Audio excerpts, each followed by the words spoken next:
animals, or water intrusion can collapse ductwork and impair blower function quickly when they compromise ducts in crawl spaces and attics. Small mammals and birds often nest in flexible ducts and chew through insulation and the duct liner, which causes partial or full collapses that restrict airflow. Rodents can also build debris blockages that increase static pressure on the blower and shorten motor life. Water intrusion from roof leaks or high crawl space humidity soaks insulation and softens duct fabric, causing sagging and kinks that create turbulence and reduce system efficiency. When ducts partially collapse, the blower must work harder to maintain supply, leading to increased amp draw, overheating of motors, and premature capacitor or motor failure.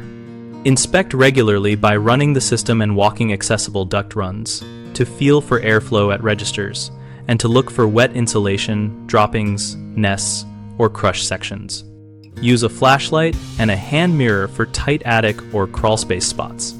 For minor collapses, add continuous support using straps or saddle hangers every 2 to 3 feet for flexible ducts and install rigid transitions where ducts run long distances. Replace waterlogged or torn insulation and liner rather than trying to patch compromised sections. Seal all joints with mastic or approved foil tape and reroute ducts above known water paths or away from common animal access points. Then correct the source of moisture with ventilation, roof repairs, or crawl space drainage. 3 common mistakes are ignoring small signs like muffled registers, which lets problems worsen, failing to address the moisture source, which leads to repeated damage, and using improper temporary fixes that do not restore structural integrity. If muffled airflow is noticed, do not wait. Inspect the nearest accessible run and follow it back to the blower while the system is running. Then mark and repair or replace the damaged section. Stop recurring moisture by finding and repairing roof leaks, extending downspouts, adding vapor barriers, or installing passive or active crawl space ventilation depending on site conditions. Avoid quick patches with duct tape on wet or collapsed ducts.